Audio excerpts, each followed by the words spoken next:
Telangana assembly ఎన్నికల వేళ తెలంగాణలో ఐటీ రైట్స్ తీవ్ర కలకలం రేపుతున్నాయి. కాంగ్రెస్ నేతల టార్గెట్ గా సోదాలు జరుగుతున్నాయి. వారం రోజుల క్రితం పొంగులేటి శ్రీనివాసరెడ్డితో మొదలుకొని ఇవాళ మాజీ ఎంపీ వివేక్ వెంకటస్వామి వరకు సోదాలు నిర్వహిస్తున్నారు. అప్రకటిత ఆస్తులు, ఎన్నికల నగదు ఇంట్లో ఉన్నాయన్న సమాచారంతో దాడులు నిర్వహిస్తున్నట్లు అధికారులు చెబుతున్నారు.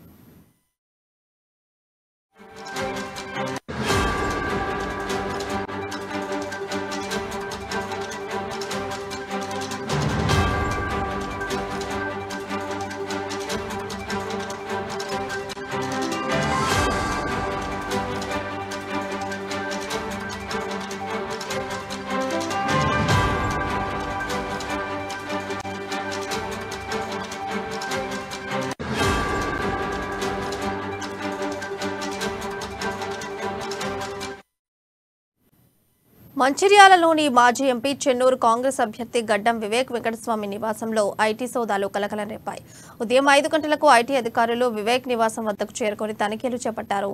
గత కొన్ని రోజుల నుండి వివేక్ కు చెందిన కంపెనీల డబ్బును చెన్నూరు నియోజకవర్గంలో ఓటర్లను కొనేందుకు తరలిస్తున్నారని ఆరోపణలు రాగా ఈ రోజు వివేక్ ఇంట్లో ఐటీ సోదాలు దాడులు నిర్వహిస్తోంది. వివేక్ వినోదిలతో పాటు ఆయన కూతురి ఇంట్లోనూ ఐటీ సోదాలు జరిపారు.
ఇక గతంలో చూసుకుంటే కాంగ్రెస్ సీనియర్ నేత జానారెడ్డి నివాసంలో ఐటీ అధికారులు సోదాలు జరిగాయి. జానారెడ్డి తనయుడు రఘువూరెడ్డి వ్యాపార లావాదేవీలపై ఐటీ అధికారులు ఆరా తీశారు. ఇక మహేశ్వరం కాంగ్రెస్ అభ్యర్థి కిచ్చెన్నగారి లక్ష్మారెడ్డి, బండంపేట మేయర్ చిగురింత పారిజాత నరసింహారెడ్డి నివాసంలోనూ ఐటీ అధికారులు సోదాలు నిర్వహించారు. కాంగ్రెస్ నేతలపై కేంద్ర దర్యాప్తు సంస్థలను ఉసిగొల్పే భయభ్రాంతులకు గురి చేస్తున్నారని కాంగ్రెస్ అగ్ర నేతలు ఫైర్ అవుతున్నారు. ఇక ఇదే అంశంపై మరింత సమాచారం మా ప్రతినిధి రాజు లైవ్ ద్వారా అందిస్తారు. ఎస్ రాజు, చెప్పండి, కాంగ్రెస్ నేతలపై వరుసగా దాడులు చేయడం పట్ల అసలు కాంగ్రెస్ నేతలు ఎలా రెస్పాండ్ అవుతున్నారు? ప్రియా, ముఖ్యంగా కాంగ్రెస్ నేతలపై ఐటీ దాడులు అయితే కొనసాగుతూ ఉన్నాయి. ఐటీ దాడుల పరంపర ఏదైతే ఉందో గత కొన్ని 2-3 వారాలుగా కూడా ఈ ఐటీ దాడులు కొనసాగుతూ ఉన్నాయి. ముఖ్యంగా కాంగ్రెస్ నేతలే టార్గెట్గా కూడా ఈ ఐటీ దాడులు కొనసాగుతున్నాయని చెప్పేసి కూడా కాంగ్రెస్ నేతలు, కాంగ్రెస్ కార్యకర్తలు ఆరోపిస్తూ ఉన్నారు. మరోవైపు తాజాగా ఈరోజు తెల్లవారుజాము నుంచి మాజీ ఎంపీ చెన్నూరు కాంగ్రెస్ ఎమ్మెల్యే అభ్యర్థి గడ్డం వివేక్ ఇంటిపై కూడా ఐటీ దాడులు కొనసాగుతూ ఉన్నాయి. ముఖ్యంగా ఆయన మంచిర్యాలలో ఉన్నటువంటి ఆయన నివాసంతో పాటు హైదరాబాద్లో సోమాజిగూడలోని తన నివాసంపై ఐటీ దాడులు కొనసాగుతూ ఉన్నాయి. సోమాజిగూడలోని తన నివాసంపై 4.5 గంటల పాటు ఐటీ దాడులు సోదాలు కొద్దిసేపటి క్రితమే ముగియడం జరిగింది. ఇక చెన్నూరు నియోజకవర్గంలో మంచిర్యాల నివాసంలో ఇంకా కూడా ఐటీ దాడులు కొనసాగుతూ ఉన్నాయి. ముఖ్యంగా కాంగ్రెస్ నేతలే ఈ ఐటీ దాడులు వాళ్ళ ఇళ్లపై ఐటీ దాడులు చేయడం పట్ల కాంగ్రెస్ శ్రేణులు కానివచ్చు, కాంగ్రెస్ నాయకులు కావచ్చు, వాళ్ళైతే ఆందోళన చేస్తూ ఉన్నారు. ముఖ్యంగా ఈరోజు తెల్లవారుజాము నుంచే వివేక్ ఇంటి దగ్గరికి కూడా కాంగ్రెస్ నేతలు, కాంగ్రెస్ కార్యకర్తలు భారీగా చేరుకుంటూ ఉన్నారు. అదేవిధంగా పోలీసులు కూడా భారీగా అక్కడికి మోహరించడం జరిగింది. అక్కడ ఉద్రిక్త పరిస్థితి తలెత్తకుండా కూడా పోలీసులు మోహరించడం జరిగింది. ముఖ్యంగా ఎన్నికల వేళ కాంగ్రెస్ నేతలను ఇబ్బంది పెట్టేందుకే కేంద్ర దర్యాప్తు సంస్థలు ఇట్లాంటి దాడులు చేస్తూ ఉన్నాయని చెప్పేసి కూడా ఇప్పటికే కాంగ్రెస్ నేతలు విమర్శిస్తూ ఉన్నారు. ముఖ్యంగా ఇతర పార్టీ, ముఖ్యంగా బీజేపీ నుంచి ఎవరైతే కాంగ్రెస్ పార్టీలో చేరడం జరిగిందో, అదేవిధంగా కాంగ్రెస్ పార్టీలో ఎవరైతే బలమైన నాయకులు ఉన్నారో వాళ్ళని టార్గెట్గా చేసుకొని ఇట్లాంటి దాడులు చేస్తూ ఉన్నారని చెప్పేసి కూడా చెప్తా ఉన్నారు. మనం గతంలో ఈ దాడులు ఒకసారి చూసినట్టయితే గతంలో పొంగులేటి శ్రీనివాసరెడ్డి ఇంటిపై కూడా ఈ ఐటీ దాడులు చేయడం జరిగింది. అదేవిధంగా తుమ్మల ఇంటిపై కూడా చేయడం జరిగింది. అదేవిధంగా కాంగ్రెస్ సీనియర్ నేత జానారెడ్డి కుమారుడి ఇంట్లో, రఘువీర్ ఇంట్లో కూడా ఐటీ దాడులు కూడా చేయడం జరిగింది. అదేవిధంగా కోమటిరెడ్డి రాజగోపాల్ రెడ్డి మేనల్లుడి ఇంటిపై కూడా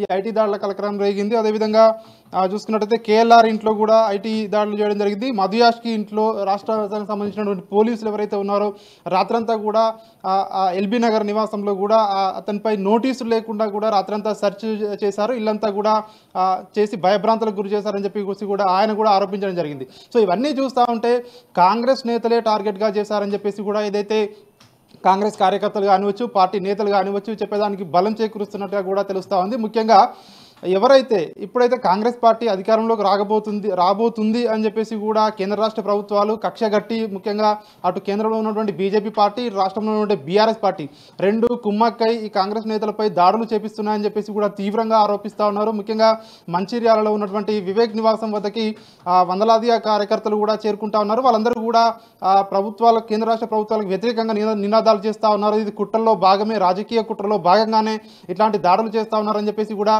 వాళ్ళు తమ యొక్క నిరసనను తెలియజేస్తూ ఉన్నారు. అదేవిధంగా ముఖ్యంగా వివేక్ ఇంటిపై ఏదైతే దాడులు కొనసాగుతున్నా వివేక్ ఇంటితో పాటు ఆయన బంధువులు, ఇల్లు, వాళ్ళ సన్నిహితులు, వాళ్ళ కుమార్తె ఇళ్లలో కూడా ఈ ఐటీ దాడులు కొనసాగుతున్నా. ఏకకాలంలో ఉదయం 5:30 గంటలకు ప్రారంభమైన ఈ ఐటీ దాడులు ఇంకా కూడా కొనసాగుతూ ఉన్నాయి. ముఖ్యంగా ఎన్నికల వేళ ఈ ఐటీ దాడులు అనేటివి అయితే కాంగ్రెస్ నేతలని కానివచ్చు వాళ్ళ ఆత్మస్థైర్యాన్ని దెబ్బతీసే ప్రయత్నం చేస్తూ ఉన్నారు అని చెప్పేసి కూడా కాంగ్రెస్ నేతలు ఆరోపిస్తూ ఉన్నారు. ఇటు కేంద్రంలో ఉన్న బీజేపీ దర్యాప్తు సంస్థలు ఏదైతే రాష్ట్రంలో ముఖ్యంగా చెన్నూరు నియోజకవర్గానికి సంబంధించినటువంటి బాల్క సుమన్ తన ఎన్నో అరాచకాలకు పాల్పడతా ఉన్నాడని చెప్పేసి కూడా వాళ్ళు అక్కడ స్థానిక నేతలు, కాంగ్రెస్ నేతలు విమర్శిస్తూ ఉన్నారు. ముఖ్యంగా ఇసుక దందాలు చేసి అట్లాంటి బాల్క సుమన్ వేలాది కోట్ల రూపాయలు సంపాదించుకున్నాడు. బాల్క సుమన్ ఇంటిపైకి కేంద్ర దర్యాప్తు సంస్థలు వెళ్ళే దమ్ము ధైర్యం చేయలేకపోతున్నాయి. కేవలం కాంగ్రెస్ నేతలపై, ముఖ్యంగా ప్రతిపక్షాల ఇళ్లపై, ముఖ్యంగా కాంగ్రెస్ నేతలను టార్గెట్ చేసుకుని ఇట్లాంటి ఐటీ దాడులు చేస్తూ ఉన్నారని చెప్పేసి కూడా తీవ్రంగా విమర్శిస్తూ ఉన్నారు. కాకపోతే చూడాలి ఇంకా ఎంతమందిపై ఇట్లాంటి ఐటీ దాడులు కొనసాగుతాయి, లేదంటే ఇక్కడ ఆపుతారా అనేటువంటి మాత్రం ఇంకా ప్రశ్నార్థకంగా మారింది. ఒకవేళ కాంగ్రెస్ నేతలు చెప్తా ఉన్నారు ఇట్లాంటి ఐటీ దాడులకు మేము అదరము బెదరం అని చెప్తా ఉన్నారు. కానీ ఎన్నికల వేళ మా ప్రచారాన్ని అడ్డుకునే ఉద్దేశంలో భాగంగా ఈ ఐటీ దాడులు చేస్తా ఉన్నారని చెప్పేసి కూడా తీవ్రంగా విమర్శిస్తున్న పరిస్థితి నెలకొని ఉంది. మొత్తానికైతే ఇక్కడ చూసుకున్నట్టయితే కార్యకర్తలు అయితే తీవ్రంగా అయితే ఆరోపిస్తా ఉన్నారు. ప్రియా, టార్గెట్ చేసినట్టు మాత్రమే కనిపిస్తుంది ఐటీ సోదాలు చూసుకుంటే. అంటే ఇది నిజంగా అధికార పార్టీ పని అని కాంగ్రెస్ నేతలు భావిస్తున్నారని మనం అనుకోవచ్చు. ఖచ్చితంగా, ఎందుకంటే ఇందులో కార్యకర్తలు చెప్తా ఉన్నారు, వాళ్ళందరూ ఆరోపిస్తూ ఉన్నారు. ముఖ్యంగా మనం మొన్న చూసుకున్నట్టయితే పొంగులేటి నివాసం అక్కడి నుంచి మొదలు పెడితే ఇప్పటి వరకు కూడా మన రాష్ట్రానికి సంబంధించినటువంటి పోలీసులు కూడా ఎల్బీ నగర్లో ఉన్నటువంటి మధుయాష్కి ఇంట్లో కూడా అర్ధరాత్రి వాళ్ళ ఇంట్లోకి వెళ్ళి రాత్రులు కూడా భయభ్రాంతులకు గురి చేశారు అని చెప్పేసి కూడా చెప్తా ఉన్నారు. వాళ్ళకు డయల్ 100కు ఫోన్ వచ్చిందని చెప్పేసి కూడా దాని ద్వారా వాళ్ళు వచ్చారని చెప్తా ఉన్నారు. ఎట్లాంటి నోటీసులు లేకుండా, ముందస్తు నోటీసులు లేకుండా వాళ్ళ ఇళ్లపై పోలీసులు కానివచ్చు, ఇటు ఐటీ కేంద్ర దర్యాప్తు సంస్థలు కావచ్చు, అంటే కేంద్ర రాష్ట్ర ప్రభుత్వాలు కుమ్మక్కయ్యాయి అని చెప్పేసి కూడా కాంగ్రెస్ నేతలు ఆరోపిస్తూ ఉన్నారు. ఆ కుట్రలో భాగంగా, రాజకీయ కుట్రలో భాగంగానే ఇట్లాంటివి చేస్తూ ఉన్నారని చెప్తా ఉన్నారు. ముఖ్యంగా ఇటు చెన్నూరు విషయానికి వచ్చినట్టయితే చెన్నూరులో వివేక్ గెలుపు ఖాయమైపోయింది కాబట్టే దాన్ని జీర్ణించుకోలేక ఇట్లాంటి ఐటీ దాడులు కొనసాగుతూ ఉన్నాయి అని చెప్పేసి కూడా అటు కాంగ్రెస్ నేతలు ఆరోపిస్తూ ఉన్నారు. ముఖ్యంగా బాల్క సుమన్ అరాచకాలకు అదుపు లేకుండా పోయింది. బాల్క సుమన్ను నివారించకుండా ఆయన ఇంటిపై ఐటీ దాడులు చేయాలని చెప్పేసి కూడా వాళ్ళందరూ డిమాండ్ చేస్తూ ఉన్నారు. మరోపక్క ఇటు ప్రజల కోసం ఎప్పటికీ నిత్యం ప్రజల్లో ఉండే వివేక్ ఇంటిపై ఇట్లాంటి ఐటీ దాడులు చేయడం ఇది దురదృష్టకరం అని చెప్పేసి కూడా చెప్తా ఉన్నారు. ఇట్లాంటి వాటిని ఖచ్చితంగా మేము అంటే వీళ్ళందరూ కార్యకర్తలు కూడా చెప్తా ఉన్నారు. ఐటీ వాళ్ళపై, ప్రభుత్వ సంస్థలపై కూడా, అదేవిధంగా అధికారులపై మాకు గౌరవం ఉంది, కానీ వాటిని అన్నింటినీ కూడా కేంద్ర రాష్ట్ర ప్రభుత్వాలు మిస్యూజ్ చేస్తూ ఉన్నాయి. వాళ్ళ అధికారం కోసం, వాళ్ళ యొక్క రాజకీయాని కోసం వాళ్ళు వాడుకుంటా ఉన్నాయని చెప్పేసి కూడా విమర్శిస్తూ ఉన్నారు. ప్రియా, చూసుకుంటే ప్రచారాలను కూడా కాంగ్రెస్ పార్టీ సక్రమంగా చేసుకోకుండా కాంగ్రెస్ అభ్యర్థుల పట్ల ఇలా రైట్స్ నిర్వహించి వారిని భయభ్రాంతులకు చేయడానికి ఇది ఒక అధికార పార్టీ ప్లాన్ అని మనం అనుకోవచ్చు. అంటే కాంగ్రెస్ నేతలు ఎలా భావిస్తున్నారు? ఖచ్చితంగా కాంగ్రెస్ నేతలు అయితే అదే చెప్తా ఉన్నారు. ఎందుకంటే ఈ నెల 30న పోలింగ్ కూడా ఉంది. పోలింగ్కి 2 రోజుల ముందు ఎలక్షన్ ఏదైతే క్యాంపెయిన్ ఉందో క్యాంపెయిన్ 28 వరకే కూడా అనుమతి ఉంది. అంటే ఈరోజు 21, అంటే దాదాపు వారం రోజుల పాటే సమయం ఉంది. వారం రోజులు కూడా ప్రచారంలోకి వెళ్లకుండా వీళ్ళందరినీ కూడా ఇట్లాంటి దాడుల వల్ల వాళ్ళ యొక్క ఆత్మస్థైర్యం కావచ్చు, అదేవిధంగా వాళ్ళ సమయం కావచ్చు, ఇలా వృధా చేయడం వల్ల వాళ్ళ నియోజకవర్గాల్లో వాళ్ళ తిరగడానికి కానీ, లేదంటే నియోజకవర్గ ప్రచారాన్ని కానీ సమయం లేకుండా పోద్ది. ఇట్లా చేయడం వల్ల ఖచ్చితంగా వాళ్ళు లాభం పొందే ఉద్దేశమే ఉద్దేశంలో భాగంగానే ఇట్లాంటి ఐటీ దాడులు కొనసాగిస్తూ ఉన్నారు అని చెప్తా ఉన్నారు. అయినప్పటికీ ప్రజల్లో కాంగ్రెస్ పార్టీ బలంగా ఉంది. కాంగ్రెస్ పార్టీ 6 గ్యారంటీలు కావచ్చు, అదేవిధంగా కాంగ్రెస్ పార్టీ మేనిఫెస్టో కావచ్చు, అవన్నీ ప్రజల్లోకి తీసుకెళ్తా ఉన్నాము. ఖచ్చితంగా ఈసారి తెలంగాణలో కాంగ్రెస్ పార్టీ అధికారంలోకి రాబోతుంది. దీన్ని జీర్ణించుకోలేకనే ఇటు రాష్ట్ర ప్రభుత్వం అటు కేంద్ర ప్రభుత్వం రెండు కూడా కుమ్మక్కై రాజకీయ కుట్ర చేస్తూ ఉన్నాయి కాంగ్రెస్ పార్టీపై అని చెప్పేసి కూడా వాళ్ళందరూ ఆరోపిస్తూ ఉన్నారు. ముఖ్యంగా ఇట్లాంటి ఐటీ దాడులు ఎన్నికల వేళన ఎందుకు చేస్తూ ఉన్నారని చెప్పేసి కూడా చెప్తా ఉన్నారు. ఇన్ని రోజులు వివేక్ కూడా బీజేపీ పార్టీలో ఉన్నాడు. బీజేపీ పార్టీలో ఉన్నప్పుడు ఎందుకు ఇట్లాంటి ఐటీ దాడులు చేయలేదు, ఇట్లాంటి ఎందుకు ఒక దాడులు కూడా చేయలేదు అని చెప్పేసి కూడా చెప్తా ఉన్నారు. కేవలం ఆయన పార్టీ మారి కాంగ్రెస్లోకి ఇటీవలనే రావడం జరిగింది, అది రాజకీయ కుట్రలో భాగంగా అని చెప్పేసి కూడా వాళ్ళైతే విమర్శిస్తూ ఉన్నారు. ప్రియా, ఇంకా ఎలక్షన్స్కి కేవలం 7-8 రోజుల గడువు మాత్రమే మిగిలింది అంటే ఇప్పుడు ఉన్న ఈ 7-8 రోజులలో కూడా కాంగ్రెస్ పార్టీ పైన ఇంకెవరైనా ఇతర నేతలపై ఐటీ దాడులు నిర్వహించే అవకాశం ఉందంటారు? ఇప్పటికైతే మనకైతే అధికారికంగా అయితే ఎట్లాంటి సమాచారం లేదు. కానీ కాంగ్రెస్ నేతలు ఇప్పటికే అందరూ కూడా భయపడుతూ ఉన్నట్టుగా కూడా సమాచారం అంతా ఉంది. ఎందుకంటే ఎప్పుడు ఎవరిపై ఐటీ దాడులు కొనసాగుతాయని చెప్పేసి కూడా వాళ్ళైతే భావిస్తూ ఉన్నట్టుగా కూడా తెలుస్తూ ఉంది. అయినప్పటికీ ఇటు వాళ్ళ కాంగ్రెస్ వీళ్ళు ఏదైతే నేతలు ఉన్నారో, ఎవరైతే పోటీ చేస్తూ ఉన్నారో వాళ్ళందరూ కూడా ధైర్యంగా ఉండాలి అని చెప్పేసి కూడా వాళ్ళకు పార్టీలో ఇంటర్నల్గా జరిగినటువంటి సమావేశాల్లో చెప్తున్నట్టుగా తెలుస్తూ ఉంది. ముఖ్యంగా అధికారంలోకి రాబోతున్నాము, సో ఇట్లాంటి వాటికి భయపడద్దు, ఇంకా చాలా మందిపై కూడా చేసే అవకాశం కూడా కనిపిస్తూ ఉంది.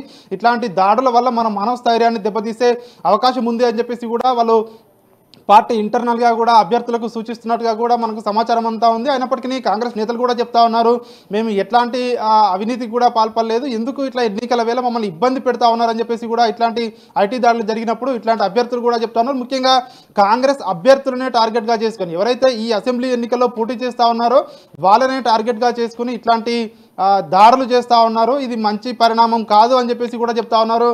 ఎవరైతే ఇతర పార్టీల్లో ఉన్న వాళ్ళపై ఎందుకు ఈ దాడులు జరగడం లేదు, కేవలం కాంగ్రెస్ పార్టీ నేతలపై జరుగుతా ఉన్నా, అది ఈసారి అసెంబ్లీలో పోటీ చేసే అభ్యర్థులు ఎవరైతే ఉన్నారో వాళ్ళపైనే జరగడం ఇది మంచి పద్ధతి కాదు అని చెప్పేసి కూడా చెప్తా ఉన్నారు. అయినప్పటికీ కాంగ్రెస్ పార్టీ నేతలు కానివచ్చు, శ్రేణులు కానివచ్చు, ఎక్కడికక్కడ వాళ్ళ యొక్క నిరసన అయితే తెలుపుతా ఉన్నారు. ప్రియా, చూసుకుంటే ఇప్పుడు ఎలక్షన్స్కి అతి తక్కువ సమయం ఉంది. ఇలాంటి టైంలో ప్రచారాన్ని డబల్ చేసేటువంటి సమయంలో బిజీగా ఉండేటువంటి సమయంలో ఇలా ఐటీ రైట్స్ రావడం జరగటం, దీని పట్ల ఎవరన్నా కాంగ్రెస్ నేతలు స్పందించడం జరిగిందా?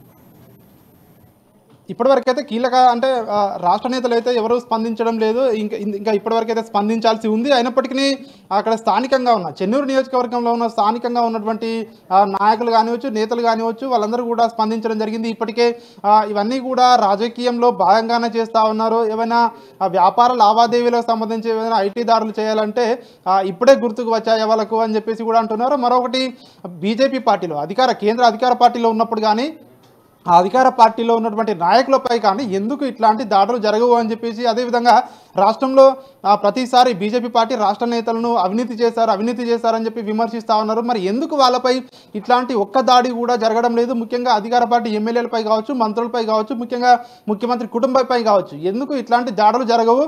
కేవలం కాంగ్రెస్ నేతలనే టార్గెట్గా చేసుకున్నారు అని చెప్పేసి కూడా వాళ్ళు ప్రధానంగా విమర్శిస్తూ ఉన్నారు.